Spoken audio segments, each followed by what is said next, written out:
Hello everybody, and hello there, and welcome to this week's, I did call it SATSANG, but I've changed. I'm going to call it the creativity SATSANG. And let me tell you the objectives of a SATSANG, or the objectives of this SATSANG, which I'll be doing every week, more or less. It's the first objective is to help you be as creative as you possibly can.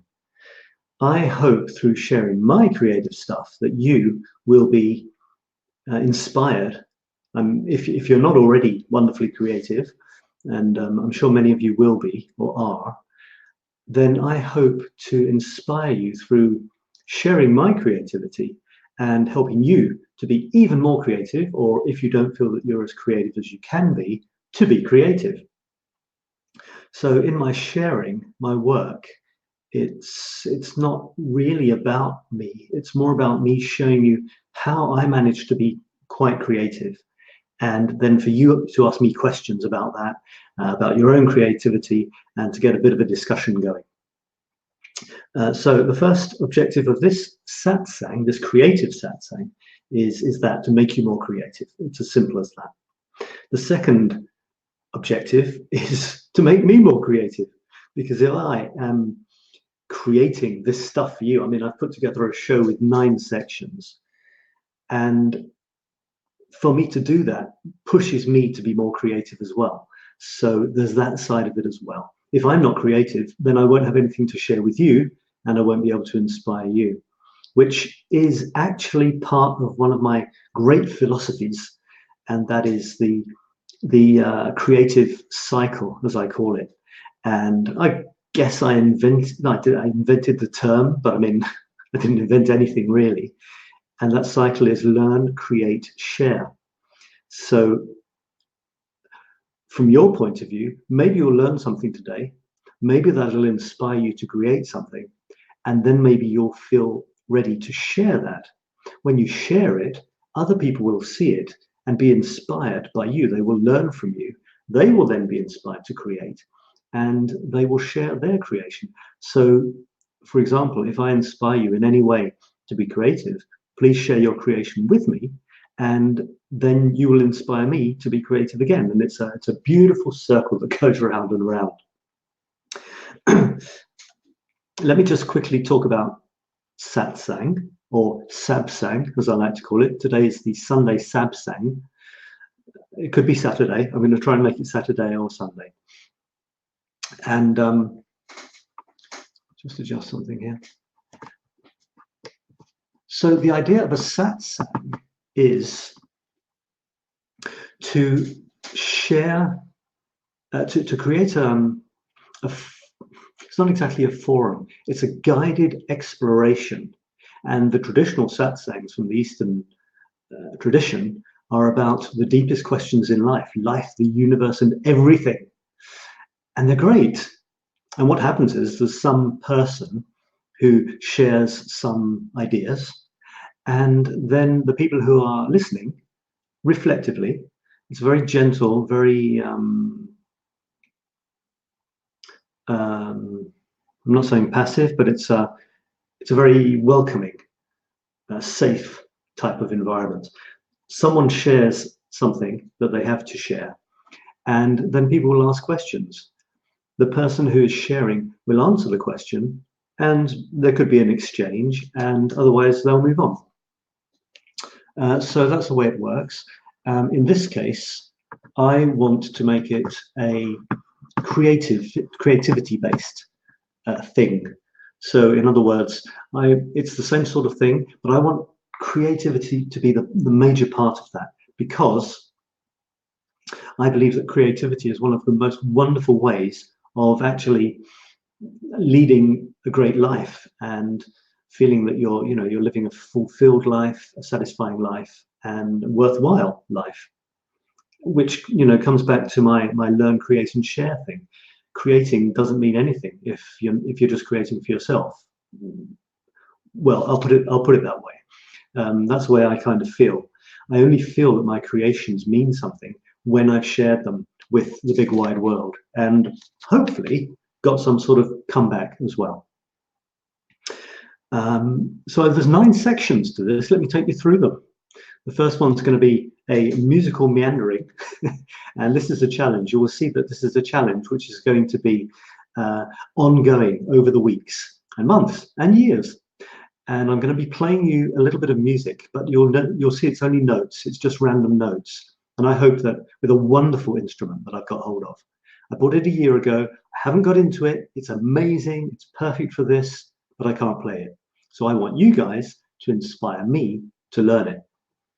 And over the weeks and months, I'll give you a few notes and maybe even a tune, who knows. And then the second thing is going to be my week, deeds and ideas.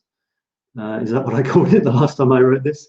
So I'm going to tell you a few things that happened in my week, and any ideas or even insights that sprung to mind. At any time, ask your questions. Say hello if you're watching. Please say hello.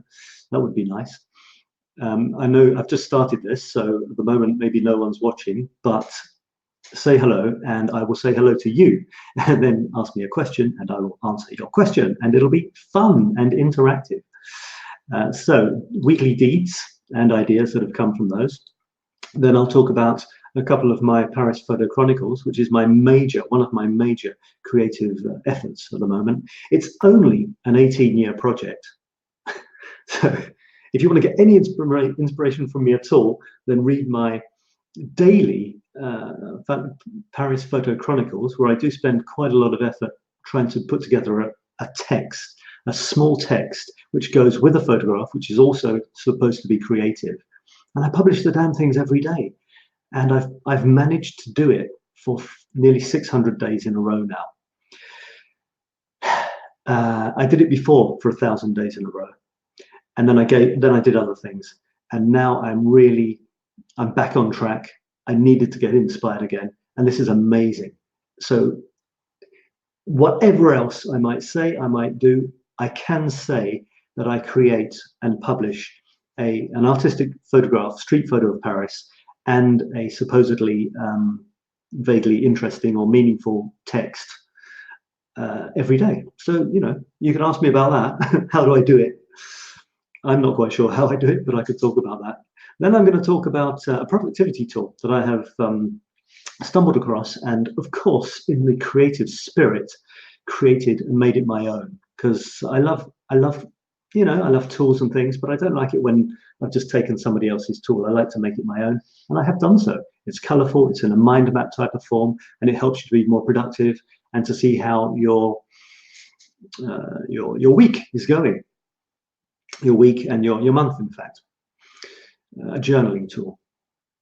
Then there will be a poetic interlude. So this is where I will possibly read you a poem that I've written. This again is me inspiring myself. I'm telling you I'm going to read a poem, so I'm going to have to write a poem. I don't really like being forced to be creative, but sometimes it actually is quite a good way to do it. Then I'll talk about a book that I have recently discovered. I've got a wonderful one to share with you this week. Then I will share a meme with you. I used to get tons of memes, these sort of nice sunsetty images with some quote that you've heard a million times before, and that kind of bugged me because it wasn't giving me anything new or anything original. So I decided to create my own. So I'll share a meme with you where it's my image and my words.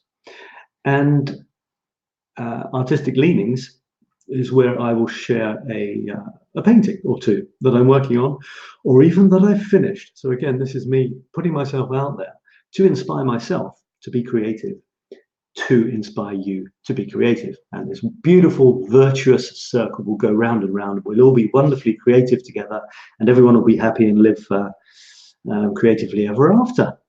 And then the last thing, I didn't really know what to put, but I like 9s, I like 3x3 grids.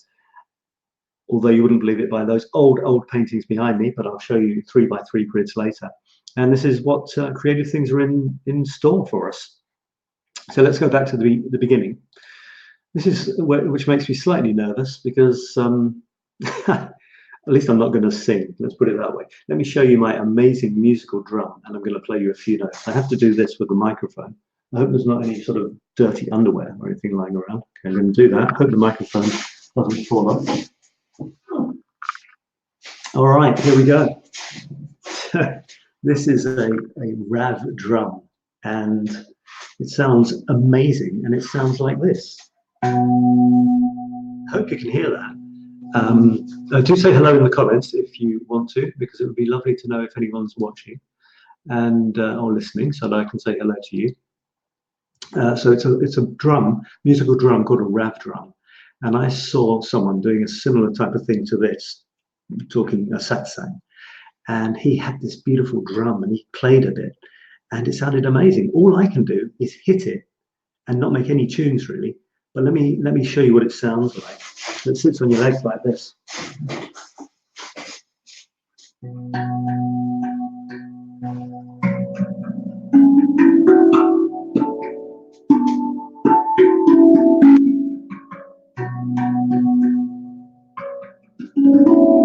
All I can do is just kind of go up and down the scale at the moment, which is something that you've got to do probably about 1 billion times in order to get used to it. It's got this beautiful tone to it. You have to hit it in the right place. And of course, the one in the middle is the nicest. It's really, really rich sound. And I did this little thing.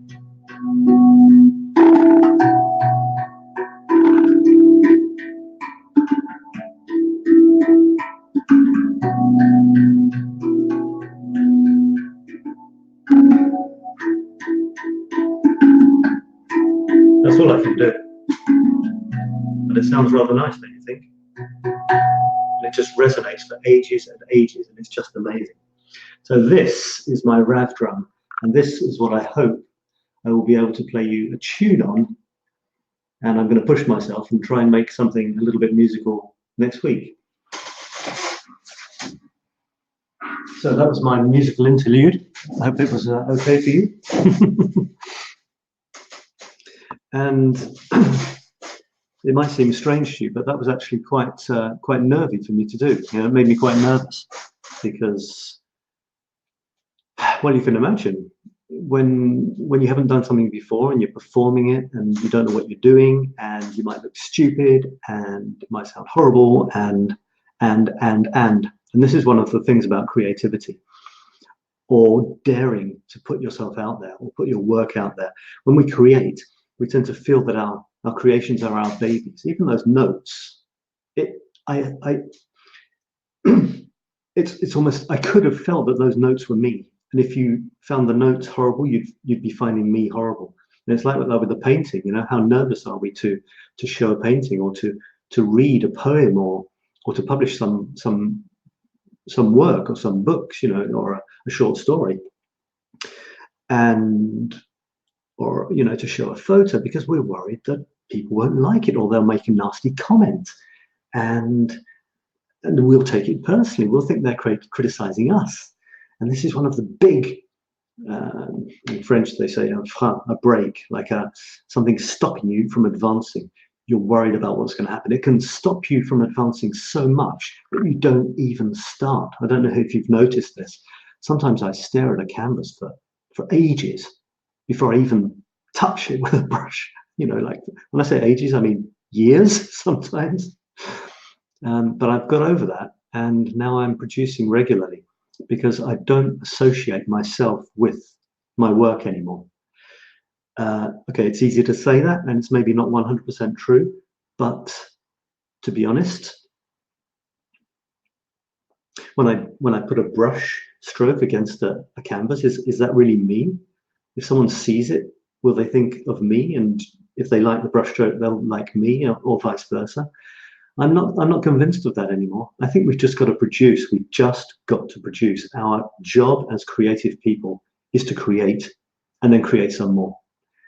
And that's it. I saw a film this week. Let me move on to part 2. Weekly deeds and ideas. I saw a film this week, an old French film, but it won an Oscar for the, I don't think it's here, it won an Oscar for the best foreign film, and it was called 𝗪𝗯 𝗪𝗶𝗹𝗹, something like that. And it was this artist. Well, she wasn't an artist, she was a cook. And she was in, I don't know, wartime Paris. She had to flee. And she lived with these sort of very Protestant nun-type sisters for many years. And then one day she won the lottery. So she had a lot of money. She didn't decide to go back to Paris because the war was over and just live a rich life. She decided to spend it on an amazing meal for this tiny little modest community. And she made this amazing meal. She spent all of her prize money on this. And she was in the kitchen and she was making the meal and the people were eating it, but they weren't showing any appreciation because they didn't do that in their religion. But she didn't even go into the room to see what's happening. She was in the kitchen, she was creating. It was a masterpiece. I mean, it cost a fortune. It would have cost a fortune because when she worked for the Café de Paris or something like that, it cost a huge amount. And she did exactly the same thing. She didn't get any return for it from the people who ate it. She didn't see them. They didn't see her. They didn't thank her. And she was fine with that. And she said at the end of the film, the artist's job, I'm going to forget what she said now, but it was basically to create, just to create. And that was what counts. And what comes back to you, it's not necessarily the most important thing. Because if someone says they love your work, does that mean it's great? Not really. It just means that they love it.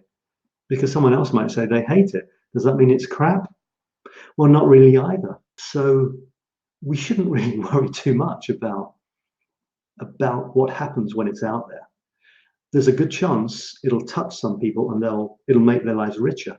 If it hurts other people and makes their lives poorer, well, that's kind of life, isn't it? You've got to go with the rough and the smooth. That's part of what life's about. So there was that. What else happened in my week? Oh, by the way, I've got a new mug. And it looks like this. How amazing is that? That's what I call a creative mug. Present from my mother and my son when I was in the Lake District last week on my summer holiday. They moved to the Lake District after many years of living in the north of London. They went on holiday there many times. And then eventually, at the age of about 77 or 78, they said, why don't we actually live there? So now they do. And I kind of wonder why they didn't go there before. I mean, to live. And you could regret that, couldn't you? They could regret the fact that they maybe could have gone 10 or 20 years earlier. But that's not really the best thing to do. The best thing to do is to say right now, they're really happy where they are. Even though my mother fell out of bed and broke her hip on the very first night there. And they're really happy and it's nice to see them happy. And I climbed up a mountain when I was there. I used to climb up mountains in the Lake District. And I climbed up 𝗏𝗏. 𝗏𝗏 it's probably the easiest big mountain to climb. It looks like this. So it's not like, you know, ski peaks or anything, but it's big and it took a while. And I was very pleased to get to the top. And that was one of the best examples of taking little steps to get to an amazing place, if you take enough of them. I mean, I trogged up that thing. It probably took 2 or 3 hours. But at the top, there I was, you know, the ordnance survey thing. I got my picture there. And then coming down was a whole load of other little steps, which make you aware of a whole bunch of other new muscles that you didn't know you had as well. So in life, all the time, there are these messages. There are these metaphors. So me walking up this mountain, I was thinking, you know, little steps, little steps.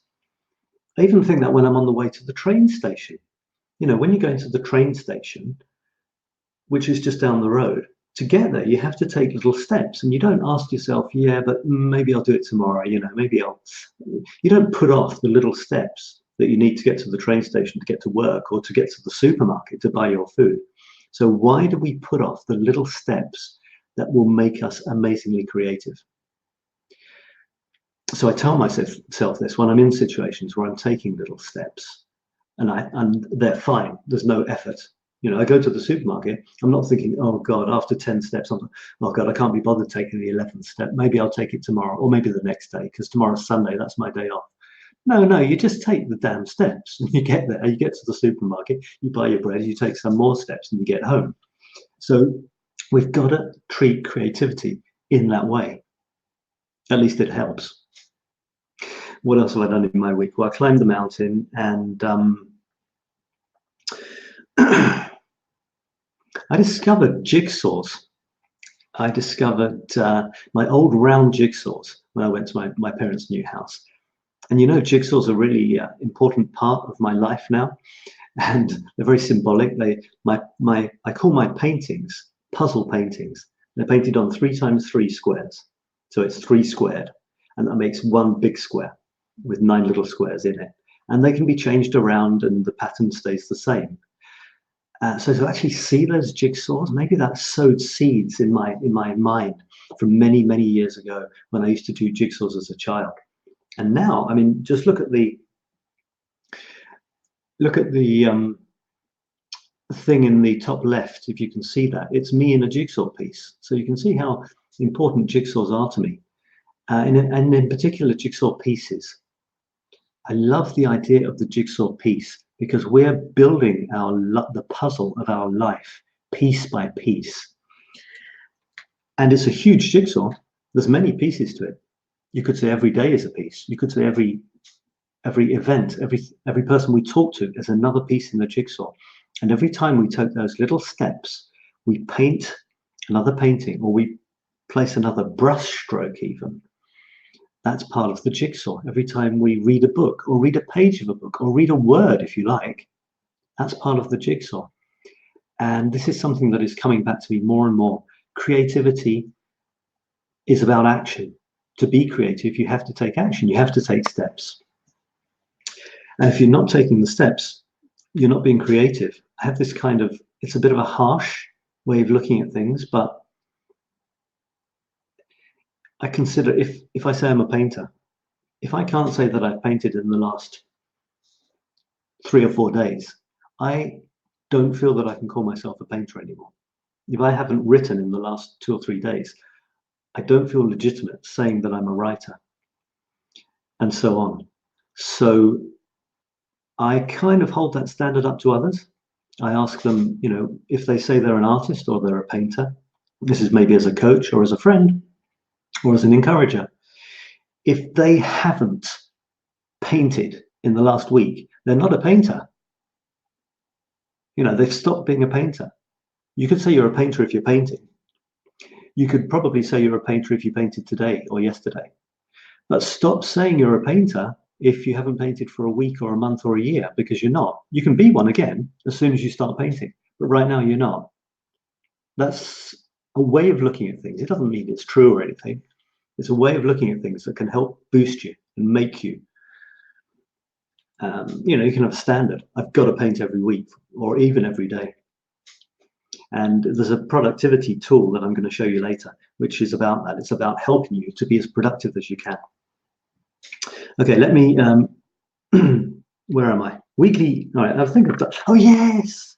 So I went to the forum for the associations this week. Still on my week, going to get on to other stuff in a minute.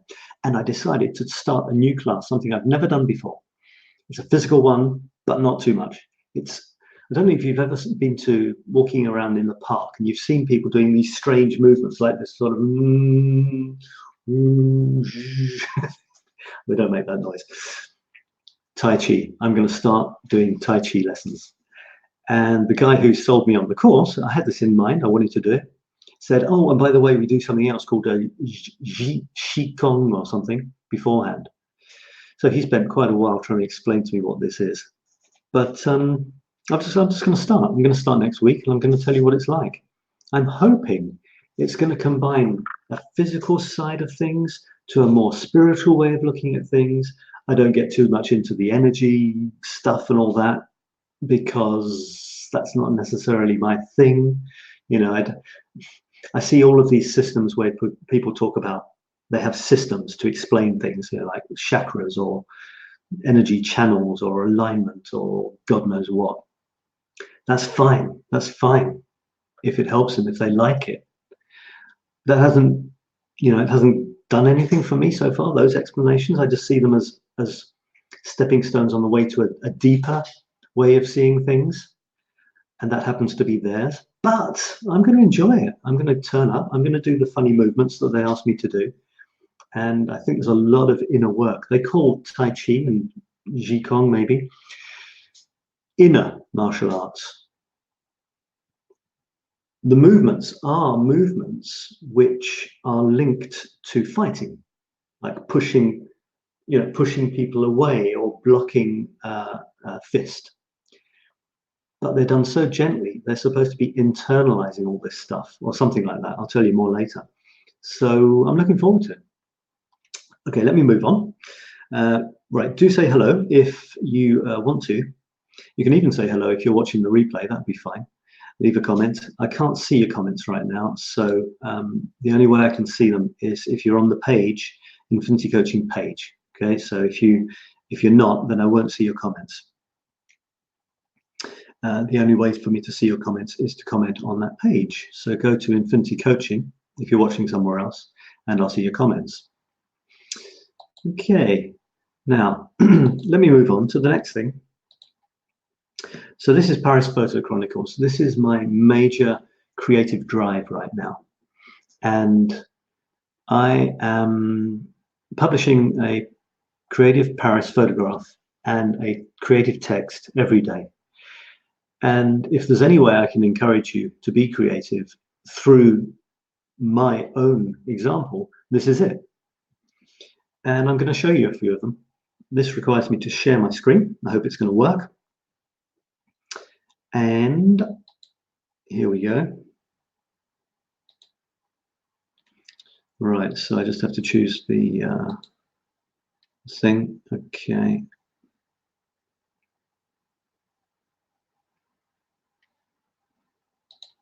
This should do it. I'm sharing the, hopefully sharing, yeah. Right, so this is my website where I have the photos. And as you can see, I'm on Volume 1, Book 8, Chapter 5. Every chapter has 9 photographs, and I display them like this in a square format. As you can see, I've been busy this week, a wonderful week, quite a philosophical week. What I'll do is I'll describe a few of the photographs, maybe with a few artistic comments. I'll also read some of the texts, because for each photograph there's a text which I encrust onto them, and some of those texts will lead on to some sort of philosophical discussions or points which you might want to comment on, or please do. That's the point of this. As the weeks go on and the months go on and people start watching this as it's live, the intention is for you to ask me questions about creativity or life, the universe and everything, and I'll give you my take on it. And you can give me your comments as well. It doesn't have to be just questions. It can be comments, how it relates to you, how you see things. But especially questions, which I would love to have a go at answering. So yeah, so this is a chapter, right? A chapter has 9 photographs. There are 9 chapters in a book, and there are 9 books in a volume, and there will be 9 volumes of this stuff eventually. So this week was very much a Rodin week, Rodin the sculptor, and so quite a few of the photographs come from there over the last 2 or 3 chapters. You can see Rodin right in the middle there. I've played around with the photograph. I like that. This is his famous thinker, Rodin, the great French sculptor. And this is the thinker and le penseur, and he's in the Rodin garden next to the museum. And sometimes I play with the colors. It's pretty crazy colors, but my objective with my photographs, my creative Paris street photography, is quite clear, and it's personal. It's not for anybody else. It's the way I do it. It's not right or wrong. And I think that's something important for other artists to realize. Do your thing. It doesn't matter what you do if that's your thing. Don't modify it for others. Don't worry that someone's going to think it's too this or not enough that, because as soon as you do that, you're not being you anymore. You're, kowtowing or bowing down or making compromises to the norm, and that isn't what will make you a great original artist for me. So my objective with my photographs is to create something which is halfway between the sometimes grim reality of the Paris streets, or anything around Paris actually, and some sort of fantasy world which I imagine in my head. This is a kind of way into the weirdness in my mind, and and that's my objective. So I hope you like them. Some of you will, some of you won't, and that's the way it should be. The only possible failure, although it's not a word I really believe in, would be if I leave someone indifferent with my images. That's as close to failure as I could get.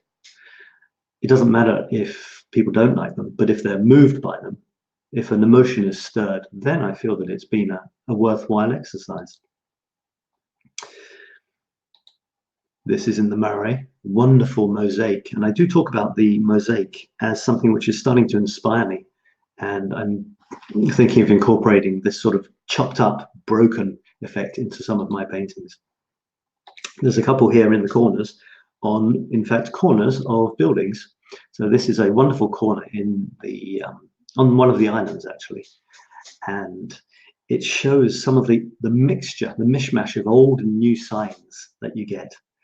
You can see here it says Rue de la Colombe. It's a modern, more or less quite modern sign. It might actually be a painted sign. You see these things in the corner are actually painted on, I think. Below it, you've got the old sign where they've shoved in the letters, not even able to get them in. You know, sometimes they make a mistake, sometimes they leave out a letter. You can find these around Paris, and it's great when you do. They're so funny. And on the right, you've got Rue des Ursins, and you can see it used to be called Rue d'Enfer, the road of hell, which is interesting. And there's a dove, a lovely dove here, which I've shown in other photographs. And indeed, this street is called the Dove Street.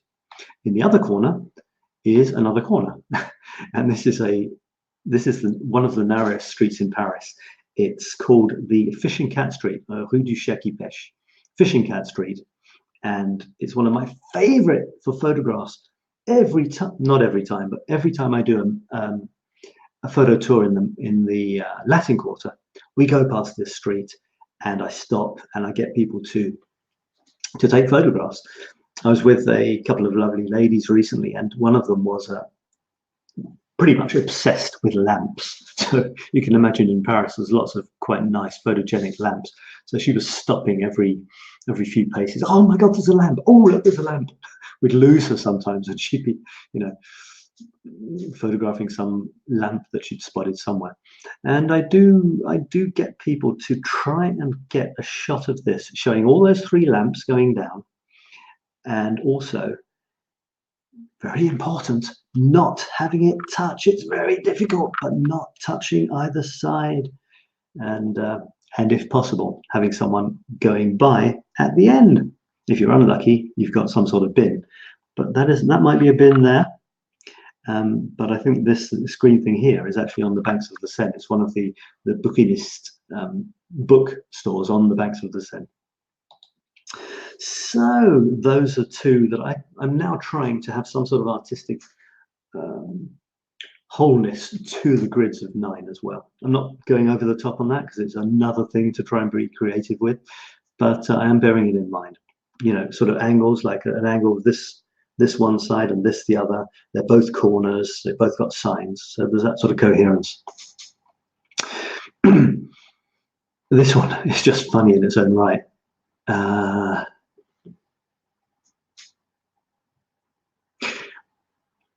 mean, I say funny. Never think for an instant that I would mock people. If I were, you could never imagine who I might be mocking. But the thing with street photography is to record what you see, and then let the viewer decide what they're going to spot and what they're going to find interesting or funny or ironic or sad. And, you know, in the train, here we are, and I don't know, there's this guy who obviously is very short-sighted and needs to hold the phone extremely close to his face and to read it despite the glasses, and then there's this lady looking at him. It's just wonderful. It's just a beautiful image. And I've played around with I've added my style to it. I've sabified it. And that's as far as I'm going. And this was interesting. Now, this was on the way to the 𝗏𝗪 Museum, and I was with the guy who had been doing a photography course. I talk about this in the text on this, but I'll just tell you. On the way to the photography, he's been doing a photography course, and he told me that one of the exercises was to go out into the street and shoot something. Probably not people, although I do shoot a lot of Parisians. And just go out and see what you could find.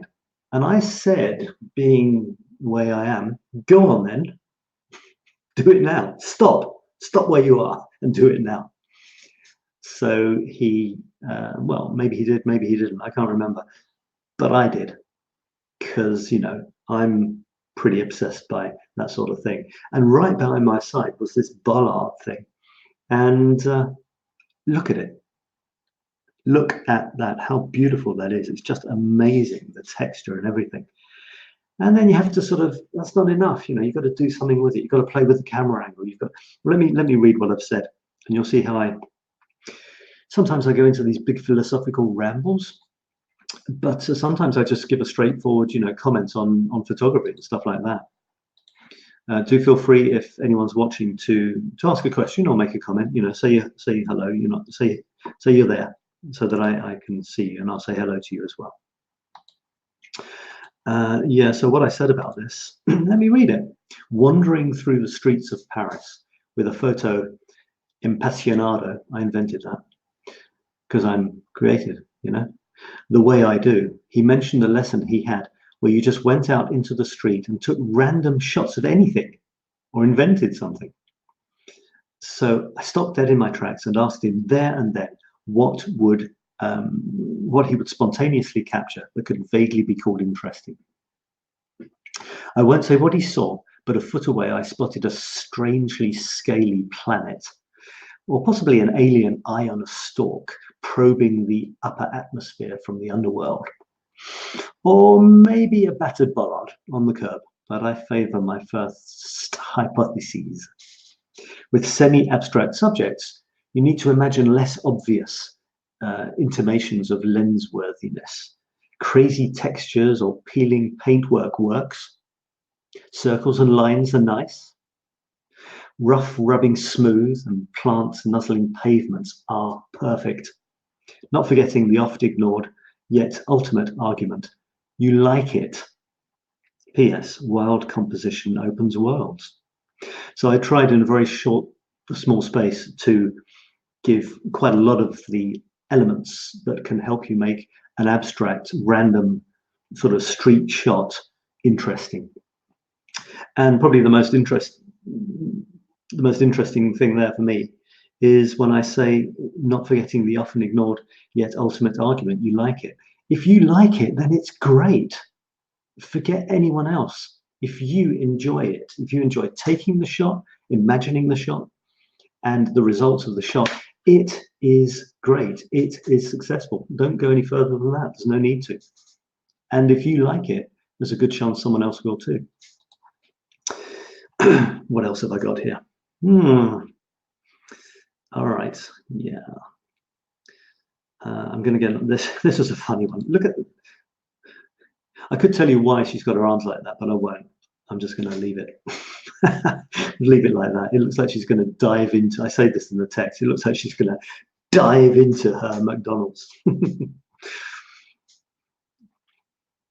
Now, I did about 3 where I talked about the influence of the 𝗏𝗪 Museum, and this one, I'm gonna say what I wrote here. I'm gonna read it. The more I think, the more I realize there's less and less to think about, in order to lead a fulfilling and useful life, that is. So, if having a creative, caring and sharing existence is my subject matter, I'll reduce my diatribes right down until I'm just repeating the same thing again and again till I fall off the planet. That's my mildly wild initial thought, though I fear I'll find it's a little more complicated than that. I've been thinking a lot about thinking recently, and I'm in some circles where they say, stop thinking so much and everything will be better. So that's why I'm thinking so much about not thinking. To continue, you'll notice I didn't say successful life. Success implies an endpoint where you're finally successful. And until then, you're not. That idea doesn't do much for me. Why wait? Rodin's phenomenal output is now considered his success. You know, I mean, walking around this garden, there were just so many statues, so many things he'd done.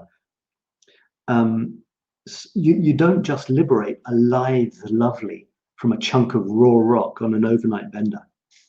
You need chisels and ruses and emery muses and a hell of a hating for that sublime maiden's pre-lib predicament, pre-liberation. You've got to raise that damn hammer, chipping away day after day. Each grain of meticulously mashed marble was Rodin's success, secured meekly and measured weekly. I got really inspired by visiting the Rodin Museum. So much work, so many sculptures. How much time must he have spent? I mean, a lifetime. You can't do that if you're waiting until the end of your life to be successful or to feel that you're successful. It's not possible. So he must have enjoyed, to an extent, every chisel whack. Otherwise, how could he have done it? How could he have produced all that? Maybe he had a great deal of success in his lifetime, but still, you've got to start from that block of marble and whack the thing, hit the thing, chisel the thing, scrape and then polish the thing, which must take so long. And in the same vein, I think I wrote this one. Well, was it this one? No, it's this one. This is in the Rodin garden as well, and it's a funny little plastic kids thing was sitting on a wall. Anyway, this is again about the same topic. There's a sugary line. Sugary is Scottish for wobbly. There's a sugary line to be drawn between absorbing someone else's genius and letting it help engender your own. So, for example, there's a bunch of people. There's some people, they go to museums a lot, or art galleries, or exhibitions of any sort, or see films, or read books, or, you know, get really knowledgeable and about anything you like through extensive study. That's okay. It may be well and good. You might impress a lot of people, but what have you produced? What have you created, which other people will then be inspired by? So I feel it's a bit sterile if that's all you do.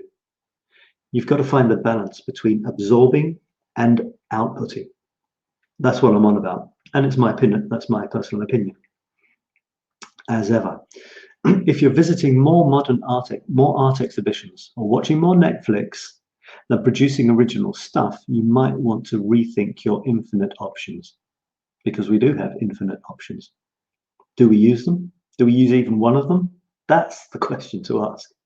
Consuming others' compositions can be cool, but if you're forever incubating and never hatching, then you're being kind of cruel, because not contributing through crazy creating. I love the way of thinking which says you're being selfish if you're not sharing your work. If you've got a book in you and you're not writing it and sharing it with others, you're being selfish. That could make someone else's life amazing. So I like that way of looking at things. Here in Rodin's garden, it's easy to get overwhelmed by his 𝗪𝗛 and despair about one's own.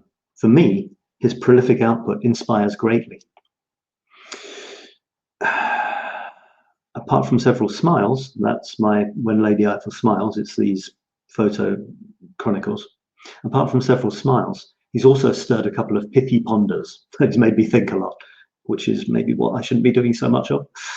And attention, future meme alert. Okay, I'm going to show you a meme later, but a couple of memes, my own original memes, are going to come from this. He made his proclivity his activity. In other words, he sculpted like there was no tomorrow. what he loved doing, he did.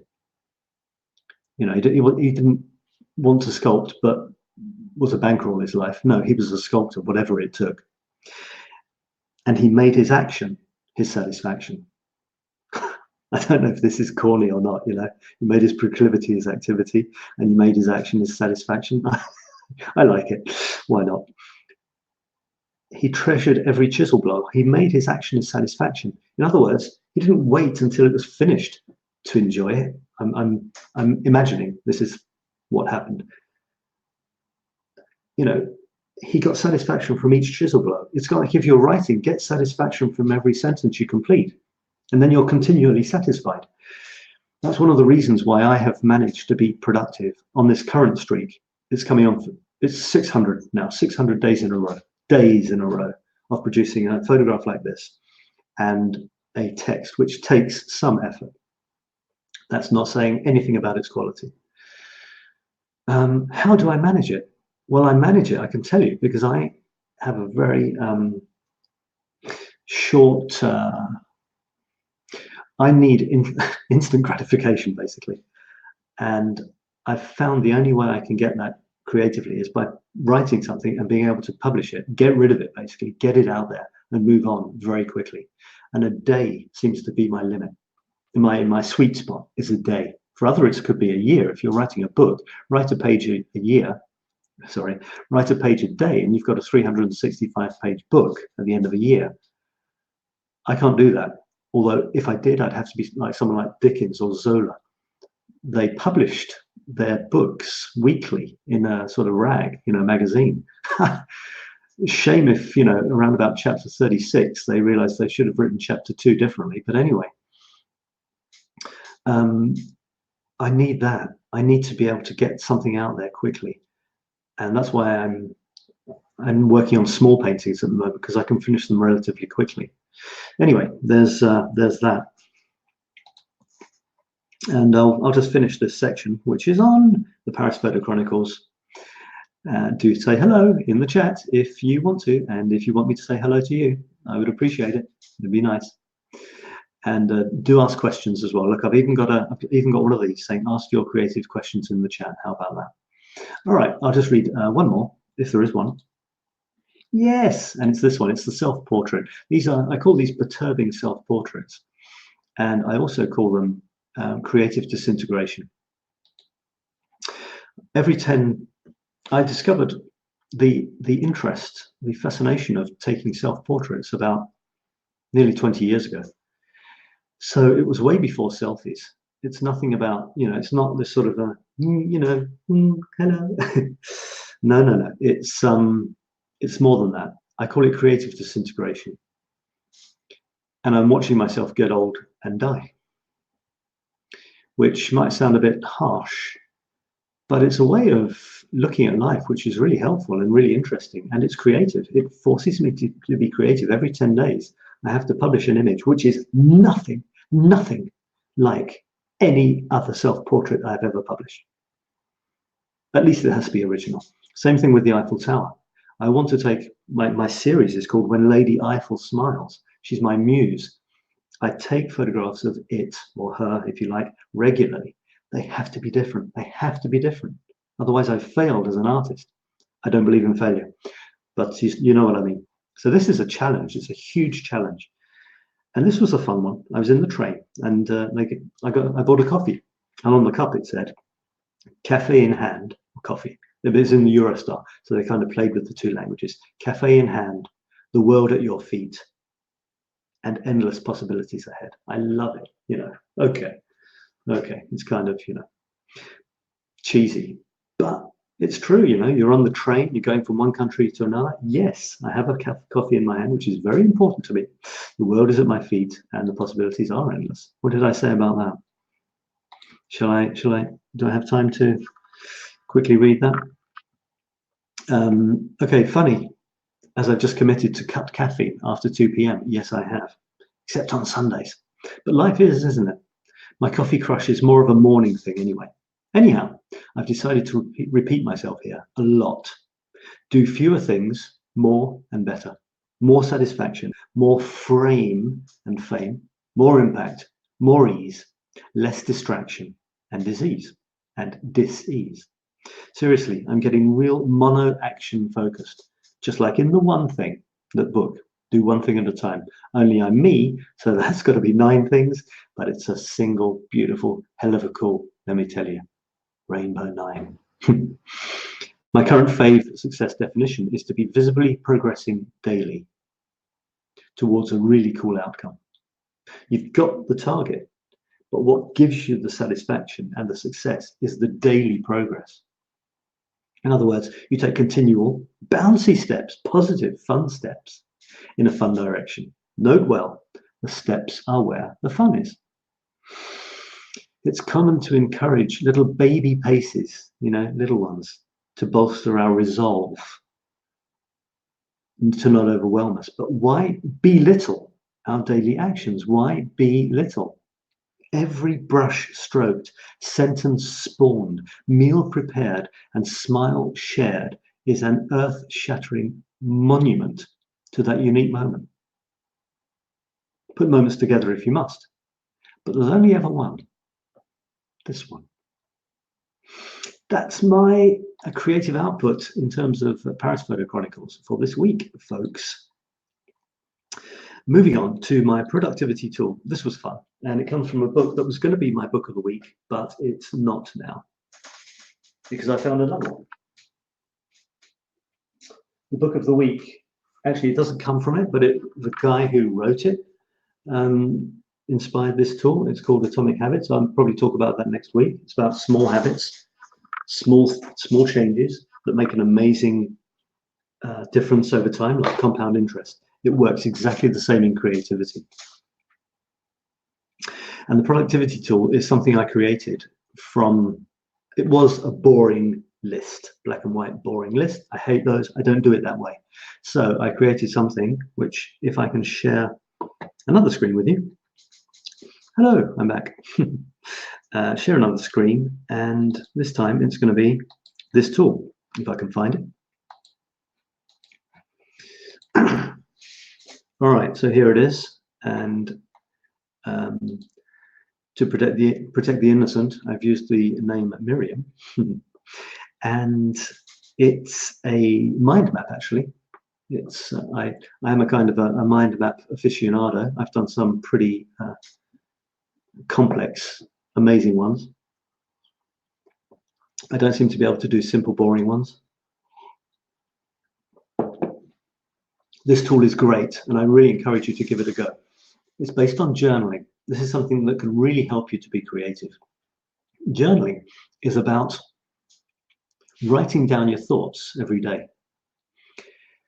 The problem with journaling is that it can get a bit too much, and people, give up, basically. And if you give up, it's a shame, because you don't get the value. What is the value? Well, if you look at this map, I hope you can see it big enough to read it.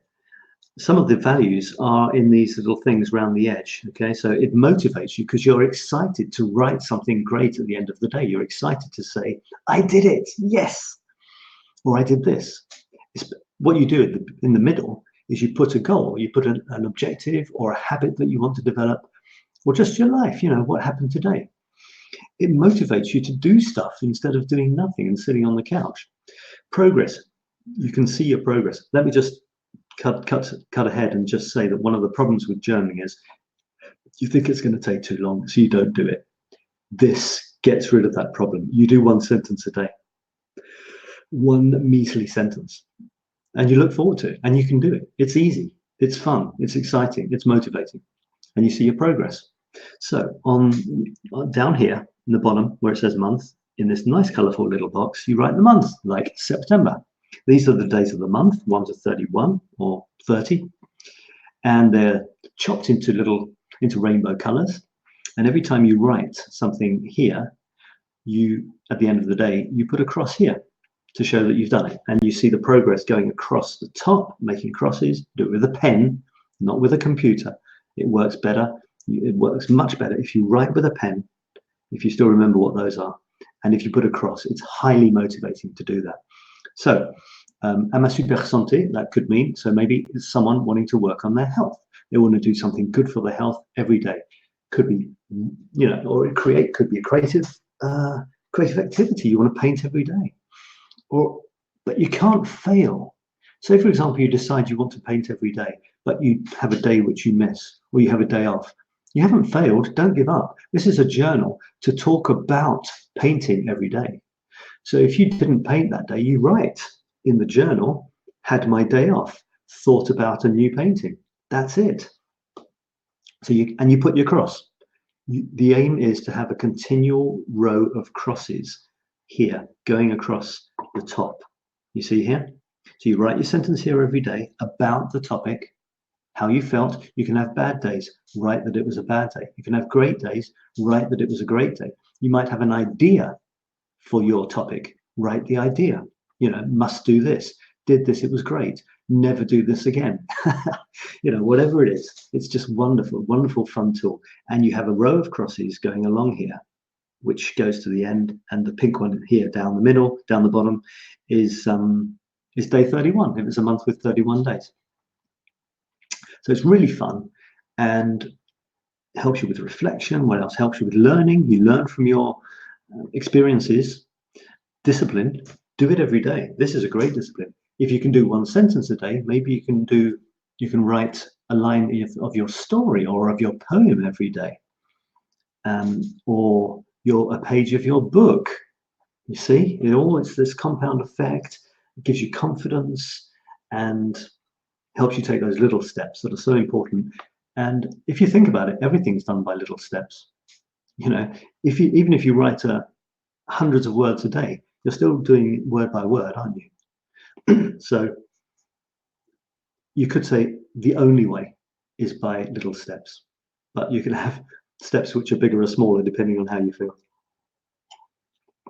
So that's my creative tool. Give it a go. I've called it my infinite one-sentence journal generator, and you put your name where it says Miriam, and you put your title. I use this with my coaching clients, and you put your topic here. It could be your life, you know, what happened today, or it could be my painting hobby, or my weight, you know, losing a certain number of kilos, whatever. All right, so I hope you like that one. Again, leave comments, and I will say hello and answer if you feel like it.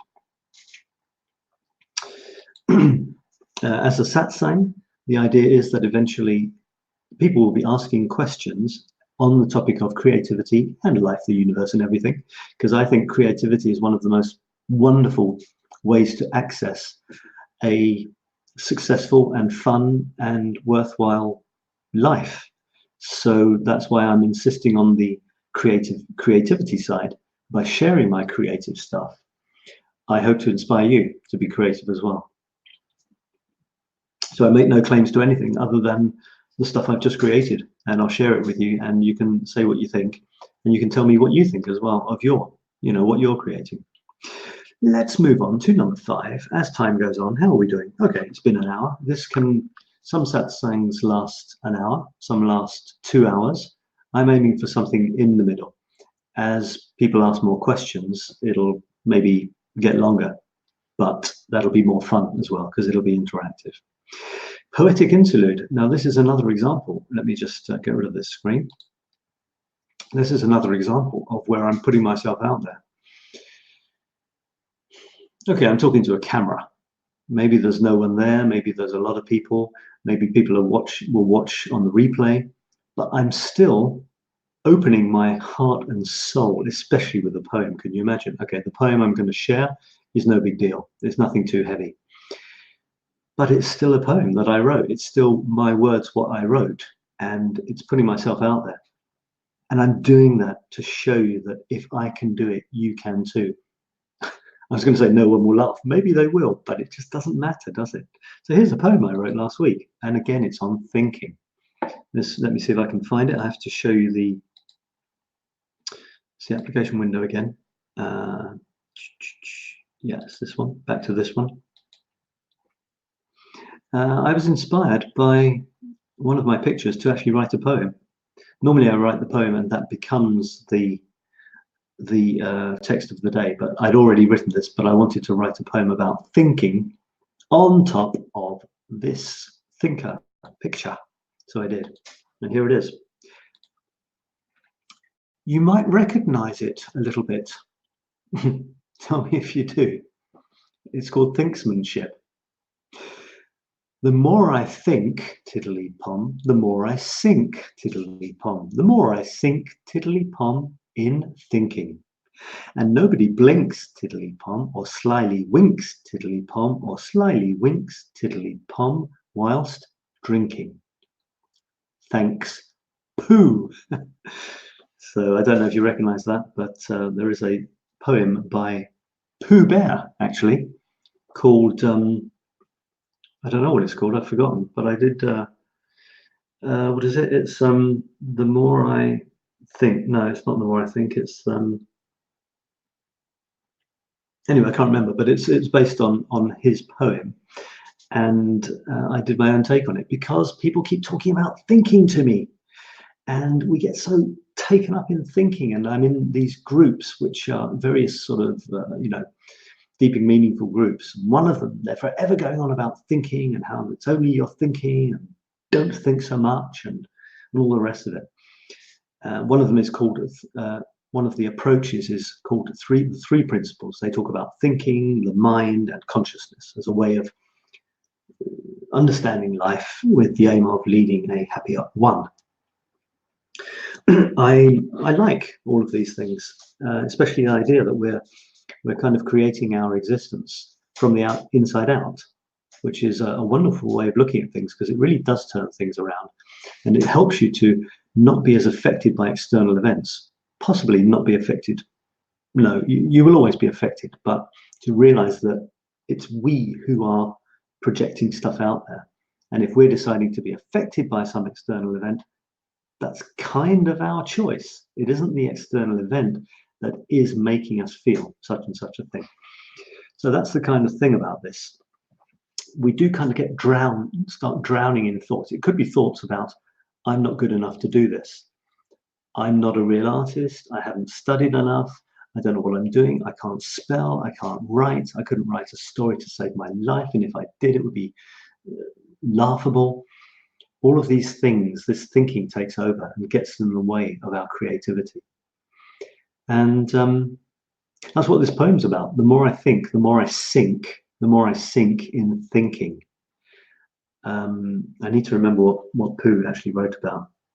What's his? God, what was his poem? The more I know. I think it's the more I know. No, the more it snows. That's it. The more it snows, tiddly-pom. The tiddly-poms are by Piglet, by the way, I think. The more it snows, tiddly-pom, the more it goes, tiddly-pom. The more it goes, tiddly-pom, on snowing. And then he talked about his nose. The more it's something like the more it snows, tiddly-pom, the more my nose, tiddly-pom. The colder it gets, tiddly-pom, the more my nose, tiddly-pom, the more my nose, tiddly-pom, is growing. Something like that. Yeah.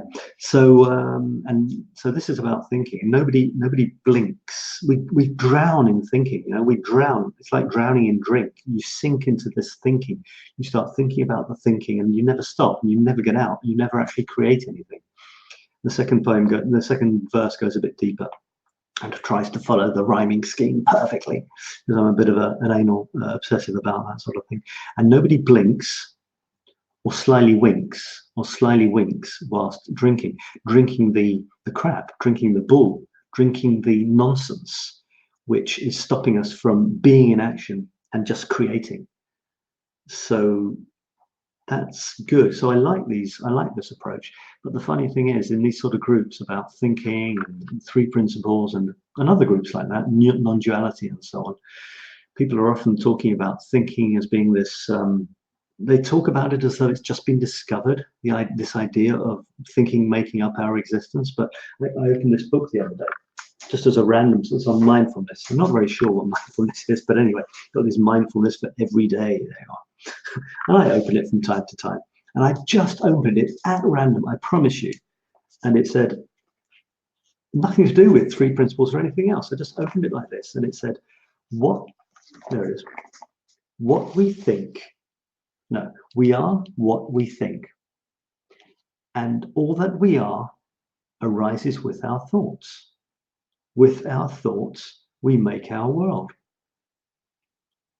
So if Buddha said that about, I don't know, what, 2,500 years ago, there's no point pretending that it's new with some new fancy philosophy and some more modern guru.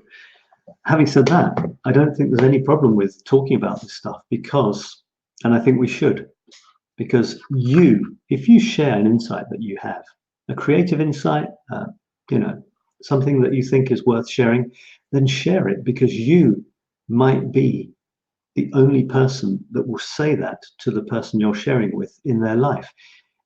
It might be the most profound thing someone ever hears. We're not all wandering around hearing, the wisest words of the deepest thinkers of the universe every day. We're just living our lives, most of us. So if someone does share something profound, then that's wonderful. So we should. But these things weren't invented yesterday. Thinking mankind has been around for many, many hundreds of years, and actually millennia now, saying wise stuff. Buddha was what, a few hundred years ago, but I mean, way before Buddha, there were amazing thinkers, and that's just the ones that we've recorded and we know what they said. So do share your stuff, do get insights. Everything, progress is about insights. And to get insights, you've got to be open to them. You've got to be open to new stuff. You've got to be open to new ideas. Put yourself in situations with an open mind where stuff happens. You don't know when it's going to happen. You don't know when inspiration is going to strike. But if you're not in the situation where it could, then it's difficult for it to do so. But if you do put yourself in a situation, someone said you can knock at the door and it may open, or you can stand outside the door and knock and it may open, but there's no necessarily correlation between your standing there and knocking and it opening. But if you're standing there knocking, there's more of a chance that you'll be there when it does open than if you're sitting at home on your couch watching Netflix. So be in a situation where you're open to stuff, and stuff will occur just because you're there. It won't be the stuff that you expect. Thank goodness, because that's what makes life interesting, isn't it? All right, so that's my little poem, folks. I had another poem, because someone told me that they liked painting haiku poems on fans, the way you do. And that made me think, what are haikus again? Haikus, is that it? And I knew, kind of, but I checked out a few of the most famous ones, and I thought, oh, I'll write one. So I did. And I think, yeah, here we are. So there was this pigeon, the pigeon story. There was this pigeon that decided to set up nest just outside my window on a kind of top of a drain pipe type thing. And I watched it. I only ever saw one adult. I assume that there were 2 of them taking turns walking on this wire, this thick telephone wire, to the nest. It was the only way they could get to the nest. It was amazing. And then after my holiday in the Lake District, I went home and there was a little head. So the egg had hatched. And then I saw it grow very quickly and I saw it fly away and it didn't fall to the ground. It was amazing. I'm telling you this because my haiku poem is about pigeon, and it goes like this. It's very short. Haiku poems are very short, very simple, and they're supposed to just be like a kind of a glimpse of life, a snapshot of an instant of life, no more. Anyway, this is mine. Pigeon cooing, nest above my window, new day wooing. Pigeon cooing, nest above my window, new day wooing. looks like this.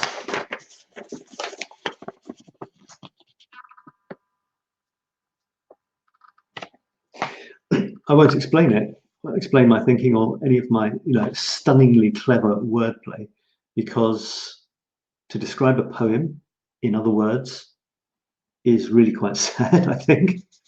Either you get it or you don't. And it's like describing a painting in words. You can, but the person still won't know what the painting looks like. So there you go. Poetry pause. Moving on, the book recommendation. All right, time's moving on, and I'm going to try and stick to an hour and a half. Hello, if you've just joined me, by the way. This is Sab on the Sab's Creativity Satsang, which, or as I like to call it, the Sunday SATSANG, where I talk about creativity, the universe, and everything. And I do invite you to say hello and ask questions if you like. I'm in the process, I'll just show you what I normally do. We've got a little musical interlude to start with. Then I move on to, let me just bring this, there we are. Then I talk about my week with a few ideas that have come from that. Then I talk about 2 or 3 of my Paris photo chronicles, which are creative street photography, and my musings, which came from those, which can be quite light, or they can be quite profound. They can talk about Paris or life, the universe, and everything. Then I talk about a productivity tool, done that. Talk about give you a small poetic interlude, done that. Then I make a book recommendation, about to do it. And then a meme from my series, The Meme Streets of Paris. And some artistic leanings where I show you a new painting. And we finish with whatever creative is coming up in my world or yours. Do ask questions, do say hello. I'd love to hear from you. And I'll answer questions that you have. That's what a satsang is. I offer you stuff to stimulate your neurons, and you ask questions about it. So it'll be a joy to have some questions as the weeks go on. Right, my book recommendation is actually very, very interesting. It was going to be one on habits, but then another one arrived. And this is just such fun. I realized that there was a whole Japanese aesthetic movement, philosophy, way of life called, wait for it, 𝗬𝗲𝗪𝗶𝗹𝗵. 𝗬𝗲𝗪𝗵. How cool is that? I had a girlfriend who used to call me 𝗬𝗪𝗪. So there's that. So 𝗬𝗪𝗪. 𝗬𝗪𝗪. What the hell is that? Well, I bought the book. He called it a skinny volume because it's an amazing sort of philosophy which shouldn't be put into words. Japanese people feel it. It's like they have it in their bones, but they find it very difficult to describe because it's too integrated in everything that is 𝗬𝗪𝗪. For artists, designers, poets, and philosophers. It's me, it's me, it's you, it's you. So what the hell is this thing? Well, it's very difficult to describe, but it's normally described in these 3 sentences here. 𝗬𝗪𝗪 is a beauty of things imperfect, impermanent, and incomplete. It is a beauty of things modest and humble. It is a beauty of things unconventional. Just that does it for me. Just that. If you look at the picture on the front, you can see a leaf which is in a state of dryness. And let's say that 𝗬𝗪𝗪, I mean, it gives you some ideas, but again, the best thing is to give examples. The leaf on the front is significant of the fact that everything is impermanent, and that doesn't make it any less beautiful, and maybe it makes it more beautiful. Imperfection is beautiful. Cracks in a vase, even a bowl which has been broken and has been put together with glue, can be viewed as being more beautiful then one, it was perfect because it has now lived. It now bears the scars of a life. And we shouldn't necessarily think that things like bowls don't have a life, or trees or leaves. I like the idea that when we breathe out, the trees breathe in. And when the trees breathe out, we breathe in. That's connectedness. Without getting too weird about it, we're one. Without breathing in what the trees give us, we would die, and vice versa. So there's no real point where something isn't beautiful. If you consider a plant, when is a plant at its most beautiful? Think of a painting as well, in the same idea. When is a painting or a plant at its most beautiful? You might say that the painting is at its most beautiful when it's finished and brand new, just been finished. It's all shiny, nothing more to do in it, hasn't been tarnished with age, hasn't been damaged. Maybe it's still with the artist. Okay, what would the equivalent of that be for a plant? I almost said it, didn't I? Flower. You might think that a plant is at its most perfect when it's flowering. You might think the flower is the most beautiful part of a plant, and from then on it's all downhill. Once the petals have died, we tend to think that it's over, it's dead, throw it out. And until it's flowered, we kind of think that it's not there yet. It's not quite, you don't have unflowered, unopened buds at a wedding, for example. But at what point is the plant truly perfect? Do we not like the buds because they're not flowers yet? Do we detest the dead flowers because they're not as beautiful as they once were? When it's become a pod case, is that not beautiful because it holds a countless number of new potential flowers within it? When it's growing, when the first little leaf has poked its tiny little first two little leaves, out of the ground, is that not utterly beautiful? It's like a child. When is a human at its most beautiful?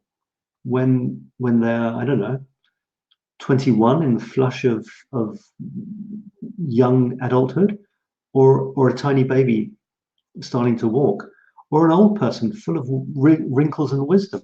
When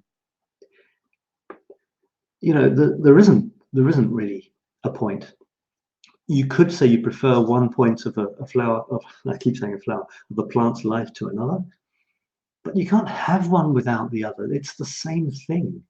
They're just different phases, aren't they? I mean, would you prefer the person you're with yesterday, today, or tomorrow? It's the same thing. It's ridiculous. And you don't see the today's passing. So in a way, if you love the flower today, you might as well say that you love the bud yesterday and you love the dead petals and the seed pod tomorrow. Because if you don't love those things, you don't really love the flower either. If you don't love the withered petals, you don't love the bud, you don't love the flower. And it's the same with art or with a book. Love the first word you write on the page. Love the first brushstroke, and then the second one. Love the second one. Love the third one. Love the 5,000th one. Love it when it's finished. Love it when it's gone from you, and love it when it starts to deteriorate. Love it when it gets damaged. It's living its life, and maybe it's part of somebody else's life, and that shows on it. That's the idea. That's the philosophy, as I understand it, behind 𝗦𝗪𝗪𝗶𝗹𝗹, and that's a simplification of 𝗦𝗪𝗪𝗪, because there were two words with two separate meanings, but that's what it's become. Just let me finish on this with a couple of the things which I've just read it, so I'm just getting ideas together. It really struck me as perfect. They see the beauty in simple things. They see the beauty in imperfect things. And three of their main tenets are: all things are impermanent.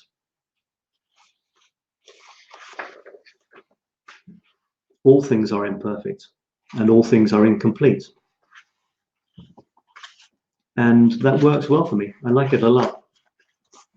They've got a few pictures in here of things which are very simple, not perfect, not, you know, not, they compare 𝗦𝗪𝗪𝗶𝗹𝗶, the philosophy of it, or the aesthetic of it, with modernism.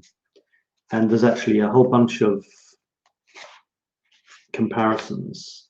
Well, they talk about all the ways in which 𝗦𝗪𝗪𝗶𝗹𝗶 is a way of living, metaphysical basis, spiritual values, state of mind, moral precepts, material qualities. All of this has been thought about.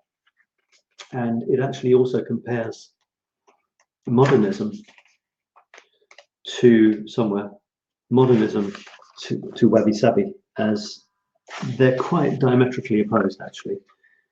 And I like the 𝗦𝗪𝗪𝗶𝗹 side of things, beauty and imperfection.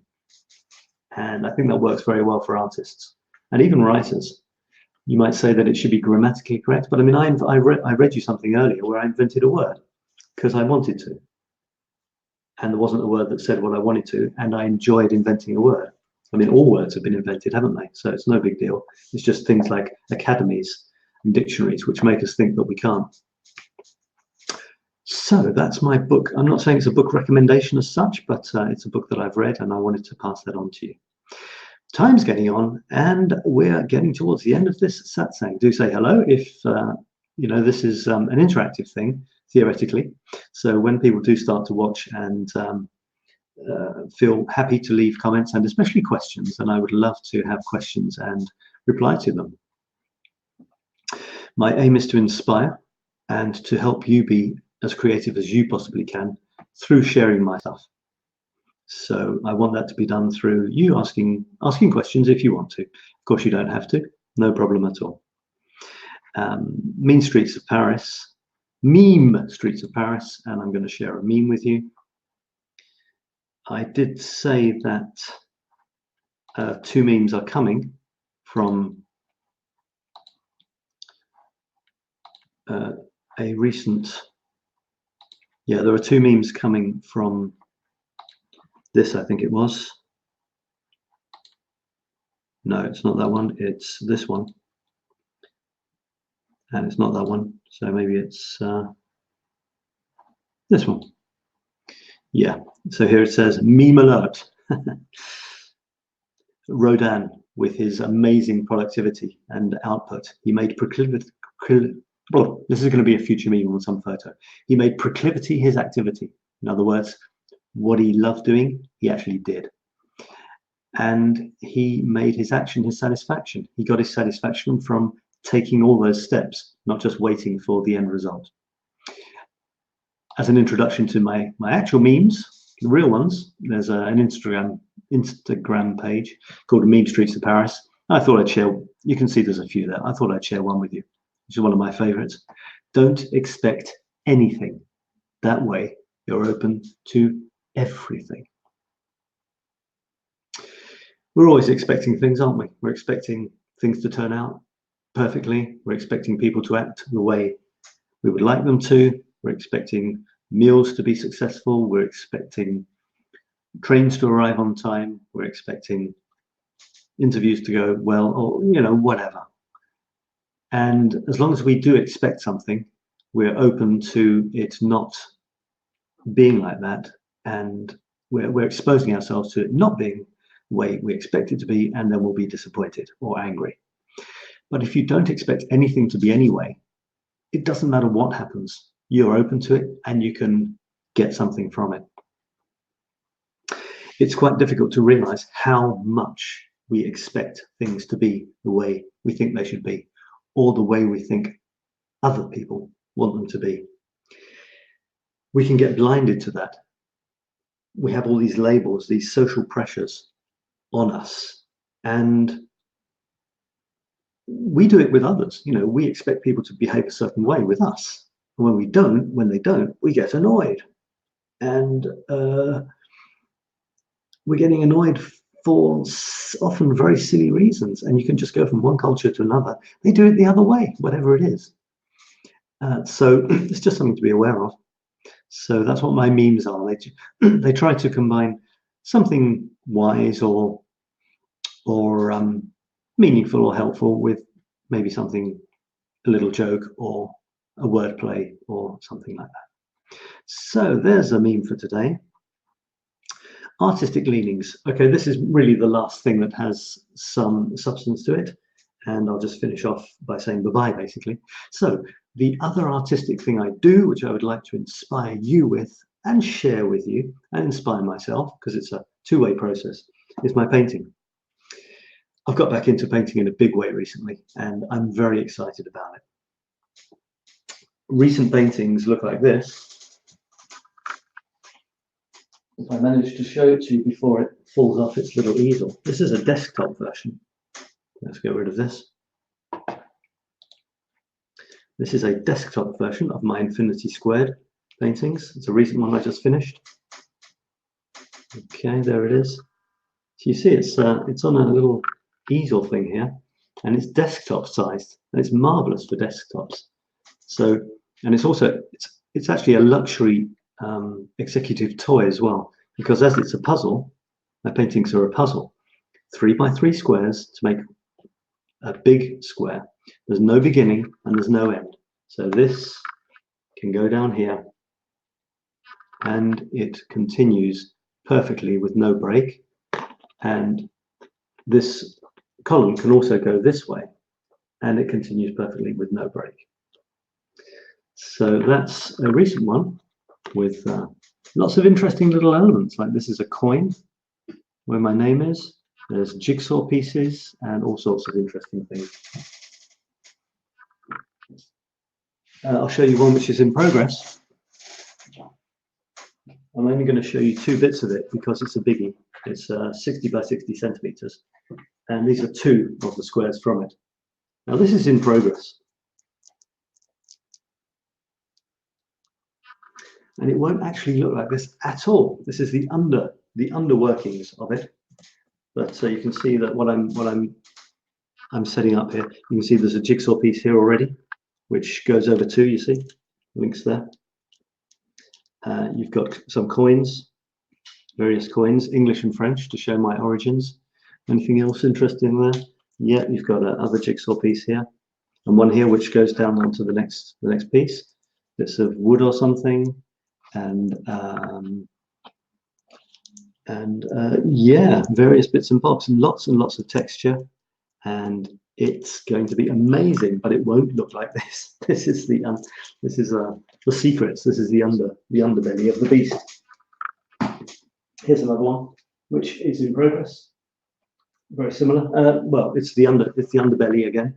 It's a different one. Okay, it's a kind of a bluey green background. You can see the jigsaw pieces, and that's going to be painted over with some other stuff. And finally, here's one. I'm getting kind of Japanesey influences on me, so I'm going to reproduce kind of some very minimalist black, white, and red paintings I did a few years ago. I'm going to start by doing them small, but with my new approach, which has jigsaw pieces integrated, which go across, which are part of the puzzle. So not only is the painting itself a puzzle, but the jigsaw pieces within it make it another puzzle within a puzzle. And the jigsaw pieces, symbolically, are not new. They've been used. So someone else has played and made a jigsaw with the pieces that you can see here. So this is starting off as white. It wasn't white to start off with. Now it's white. Jigsaw piece is already incorporated. You see this jigsaw piece here. Continues here. And there's a coin. English coin. French coin. Some texture here. And there's also a very interesting thing which was found. This is nature. Okay, nature making its way into my paintings. And my paintings are quite rough. They're nice and shiny and finished on the edges when they're finished, but the things themselves are rough. They were cut with a saw by me. And this is quite 𝗦𝗏𝗪𝗶𝗹 actually. I'm gonna change. I'm gonna call it Sab Will. Okay, 𝗦𝗏𝗪𝗶𝗹. I'm gonna call my approach what I do Sab Will. And I've just realized that my stuff is sabby wabby. It's not perfect. It's beautiful in its imperfection. It's rough. There's character. It's lived. These jigsaw pieces have been part of a jigsaw before. Somebody else's hands have touched them, and I love that idea. And this is nature. This is dead nature. It was a part of some sort of frond of something, and now it's in my painting. So I'm very excited about this, having discovered Wabi Sabi, which I'm now going to call Sabby Wabi. And that's my paintings. So I'm getting to the end now. There's only one thing left, and it's just to say bye-bye, basically. Thanks for watching this live or on the replay. It's a satsang, which I call the Sunday SATSANG, or the Saturday SATSANG, if you're watching on the Saturday. But I've decided to call it satsang, so people kind of know what it's about. Satsang is where there's somebody sharing something. Others can ask questions, and I, in this case, will answer and give you my thoughts on those. And I've decided, rather than to do one on sort of only spiritual stuff, because it's not really my area, although I'm interested in that, I've decided to put a very creative slant on it, because I believe that creativity is one of the best ways, possibly the best way, of living a full, fulfilling, satisfying and sharing, caring life. So I'm putting the emphasis on creativity because I create a lot, and I can share my creations with you with the objective of helping you become as creative as you possibly can, so that you will feel fulfilled and that you're leading a worthwhile life as well. So that's my, I'm going to carry on with my creativity this week. Got loads and loads of things on, and I'll be preparing a new one of these for next week. Can't wait to get these things going regularly, share my stuff with you, get feedback, get questions, and hopefully it'll be a wonderful either live or recorded meeting for us over the weeks and months to come. So I'm going to say bye-bye. How long have we been going? We've been going for 1 hour and 40 minutes nearly. So yeah, about 1 hour and a half. So that's pretty good going. I've kept it up for 1 hour and a half, speaking to myself. Looking forward to hearing your feedback. If you're watching the replay, please leave messages. Please leave comments. I'd love you to, because I know not everyone can make it on the live show. So do leave comments so that I know that you found it interesting. And there'll be another one next week. So watch out for that on the Infinity Coaching page. If you want to see more of my stuff, then check out my Paris Photo Chronicles at parissetmefree.com. You can check out my abstract art at Infini. In fact, it's Infini, which is French for infinity, 2.com. Infini2.com. You can check out my poetry on mysticrhythms.com. And you can check out my coaching or be coached by me by going to infinitycoaching.biz. And I would love to hear from you and be in touch with you and share the creativity. So that's all for now. Thanks so much, and look forward to seeing you again soon. Bye for now, folks. Bye-bye.